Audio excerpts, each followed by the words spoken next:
So as we all know, Dante is going through all the levels of hell, following Virgil, who is a poet, is acting as Dante's tour guide.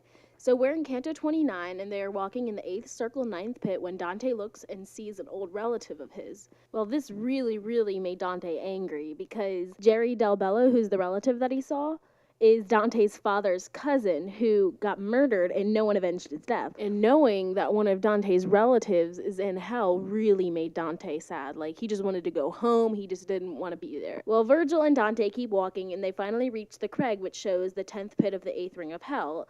And the sinners there are called fortifiers. But in Canto 29, we're just discussing the alchemists, which are the fortifiers of metals. So I'm just going to call the sinners alchemists for right now. An alchemist is someone who takes metals and tries to make them look like other metals. The most common alchemist would try to take lead and some other metal that they thought was magic, and they would try to make gold with it, which never actually worked. Well, an alchemist's punishment is to have these lesions covering their body from head to toe, and the only way to stop the itching of them is to scratch them with their nails. And a lesion is really just a fancy word to say a scab or a really deep gash in your arm. So if you're scratching that every single second of every single day down in hell, you're going to be red and raw all over. Dante and Virgil walked up to these two men laying up against each other, and they asked them if they were Italian. They both said yes, and Dante then promised them that if they told their story, he would tell everyone back up in Italy so they would always be remembered. Well, one of them, named Griffolino, died from telling Albero of Siena that he could make him fly, but then in the process failed to do so. But all that really did was make Albero really angry at him, which then made him look into him more and found out that he was an alchemist, and that's what made him get burned at the stake. Well, then Dante decides to make a joke about how vain the Sienese are, and the man laying next to Griffolino, who's named Capaccio, agreed with Dante and named off 3 more pompous Sienese noblemen, which is kind of ironic since he's Sienese himself.